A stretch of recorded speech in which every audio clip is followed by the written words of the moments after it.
Carl Sandburg's Chicago. Sometimes you could say Daniel Suarez is damaged. Either way, Daniel Suarez is Daniel Suarez.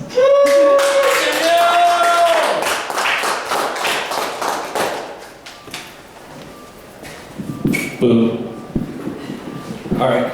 I'm going to read some poems. Some of them you've probably heard. Some of them you haven't heard in a long time. Some of them you've heard now.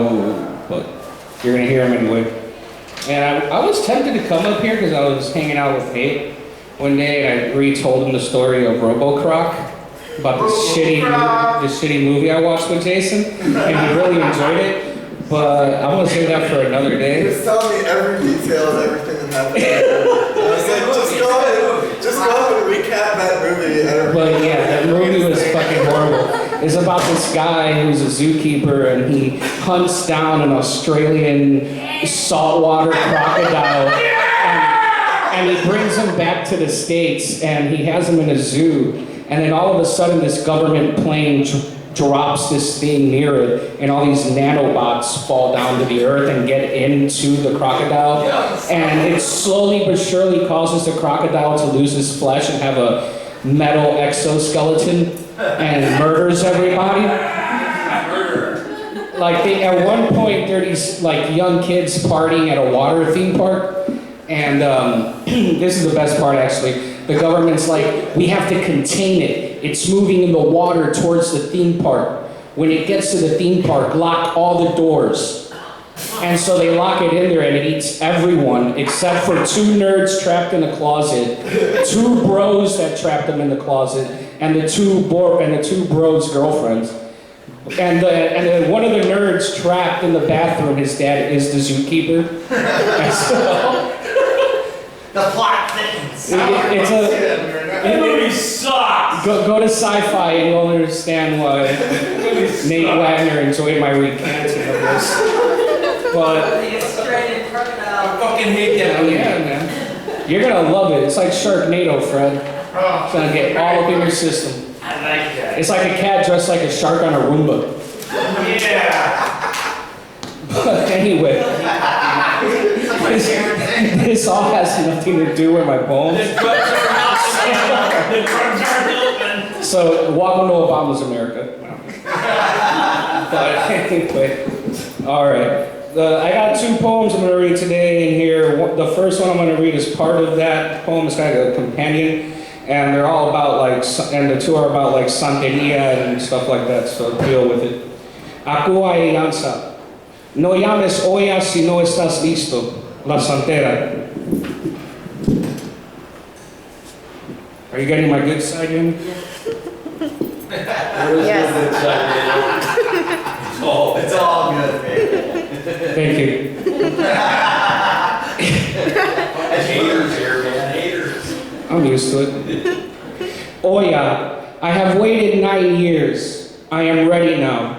The rainy season approaches. The wind blows stronger. I am building you an altar covered in a burgundy cloth. My offerings, an eggplant, my pint full of pennies, and abuelo's machete. Spirit of change, I will embrace your chaos. Dance up a storm with your rainbow-colored dress while twirling a horse-tail fly whisk over your head. Let the winds blow back the haunted family palm till it splits in two. Tear the roof off your childhood home that sits where a heart should be. Flood the path paved by my father's sins and my mother's myths. Drown the seed sown into me by my brother's fists. Spirit of transitions, I long for your tranquility. And as your dance slowly ends exhausted, I will exhale your wind from my mouth and nostrils. Let rain seep from my pores and beg you, leave me as the man I am capable of being.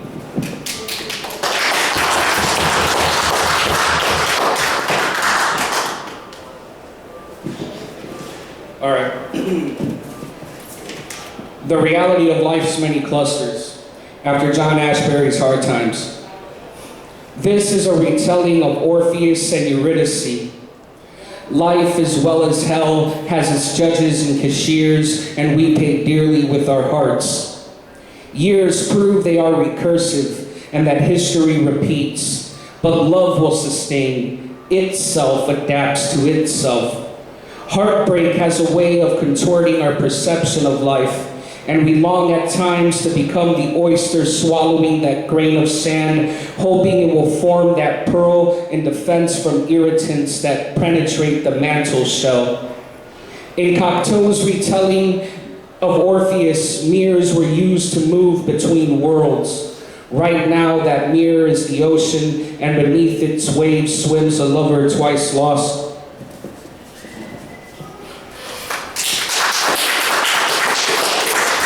You can save that for the end if you want. Or, Yeah. huh? Love. All right, thank you for it. I need love. I need love. I can tell by the poem. Thank you. And this is untitled. And I actually workshopped in a class with Natasha and Max, so if you want to throw shit at me, you can. The day I heard about my parents' divorce, Frank Sinatra's 3-record set, trilogy Past, Present, Future, played on the living room's cabinet record player. The present spinning, listening to Summer Me, Winter Me. It was summer and I don't remember the news making me feel sad. I had been waiting since I was 5 for my mother to grow tired of my father's drinking, for my father to discover my mother was cheating. That song spun for 4 minutes and 2 seconds, and I remember tuning my parents out, tuning out their reassurances. When Song Sung Blue started playing, they left me alone sitting on the pink plastic-covered sofa. Looking out the open window, relieved but uncertain, I wanted someone to play a different record.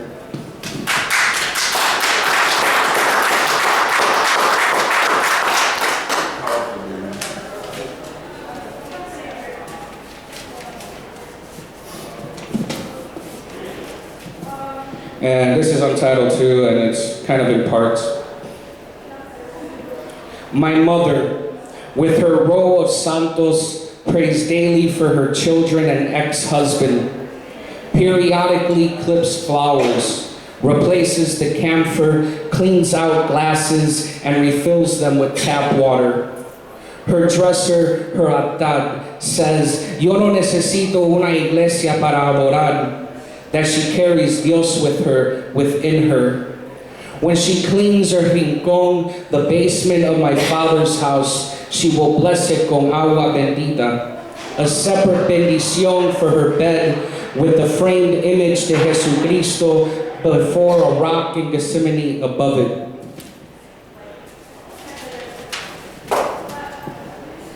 My mother, the warrior,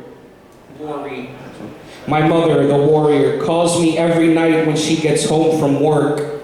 Calls to ask si estoy dejando un vaso de agua para los muertos, y me bendice before hanging up.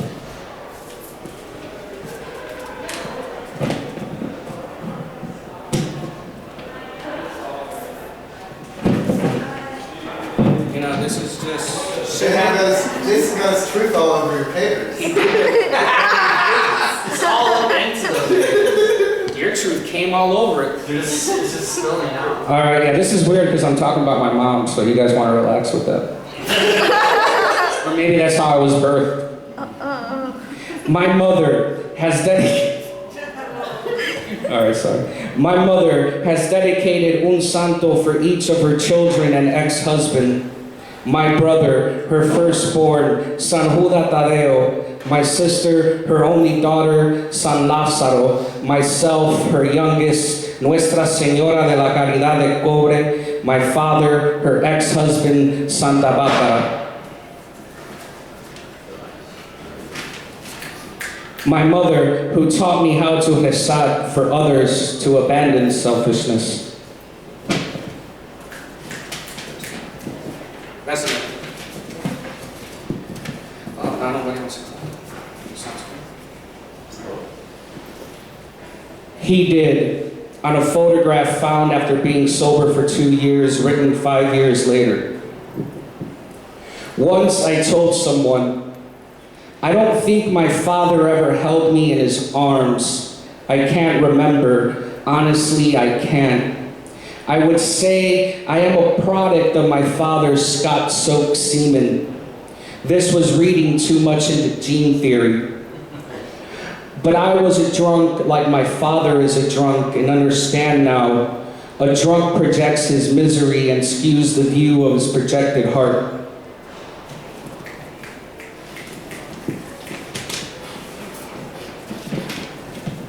You getting all this here? Yeah, I am. Don't question this. This is a promise. You can walk on water while I walk on hot coals. I am accustomed to this. I can withstand pain for both. These wide shoulders offered to you will spare you life's burden for as long as you consent. No Greek myth.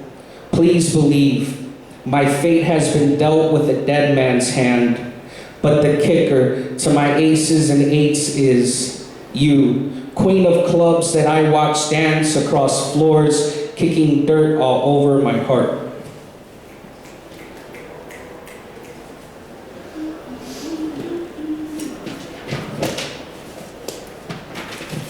And this is a companion piece that I wrote to the other one. There might be a third I'm working on now, but I don't know what's gonna happen.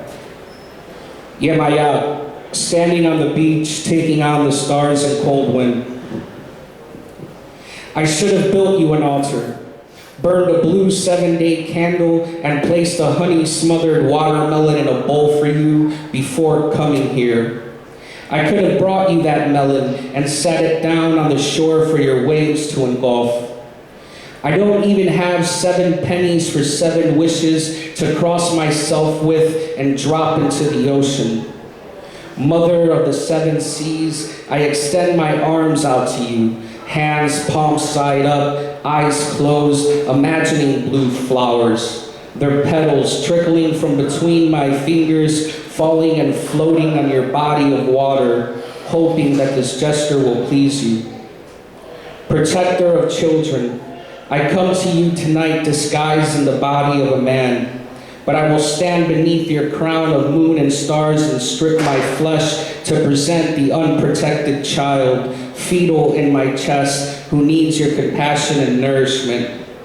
And if it wasn't for the santera that warned me long ago to not go night swimming, I would throw myself into your liquid arms and swim with you.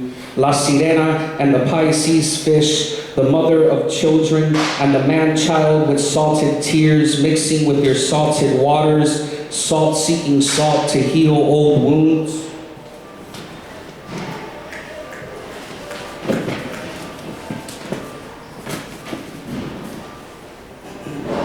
On discovering you have Meniere's disease. Sister, I am frightened that you might lose your hearing. As always, you are playing strong, saying, it's okay, I'll learn sign language. I want to know if you are frightened, because someday the voices of loved ones will become a memory, one for your imagination to supplement conversation as you struggle to read lips. Your balance is off already. The vertigo has worsened. Attacks come unannounced and you drop dizzy to the floor. For hours the spinning lasts and you say, it's okay, it'll pass. Sister, listen, before noise ceases to exist, I will say anything. Call you for no reason, just so you can hear my voice, because I want you to hear me, and when the time comes, I will learn to sign too.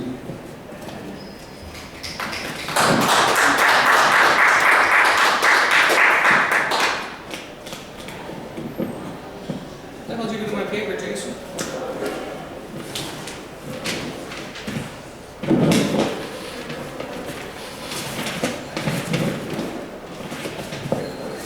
This is a poem in 3 parts. 3 poems in reflection. Feeling angry is the flip side of feeling depressed. 2 sides of the same coin. At least that's what a therapist told me years later. I was unpredictable, and that scared you, Jess. That therapist was right. I'm sorry is a gesture that could seem hollow coming from me. I misused, abused those words, but today I'm being sincere when I say I'm sorry. 2. Remember those dreams of packing up our cars to head out west? How you told me once that you saw the Atlantic as a child and confessed it did nothing? We always agreed Midwest winters consume. We'd been victims since birth, told we were made for that kind of weather, but we longed for something warm. I remember your eyes when I asked if you'd leave with me, leave the drugs and alcohol or familial stresses and drive cross country.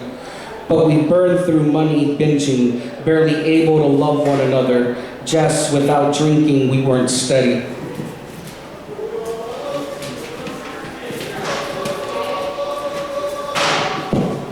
3.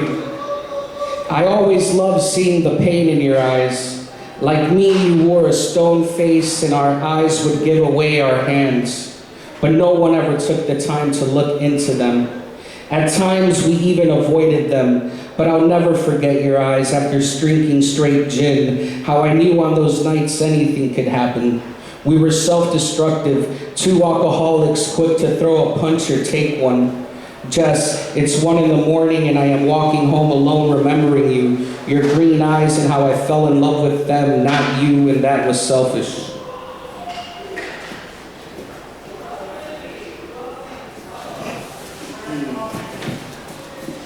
Sidetrack. Lord, forgive me, I overcooked the pasta. Mind wandered from the simmer to the boil. 15 minutes for perfection were minutes spent reminiscing on a past not worth spending time on. When the water boiled over, I was in tears of regret, remembering how I stole money from my father to support my cocaine habit. As I poured the water and pasta into the colander, steam rose and I couldn't help but put my face over it, Lord, looking for a cleansing.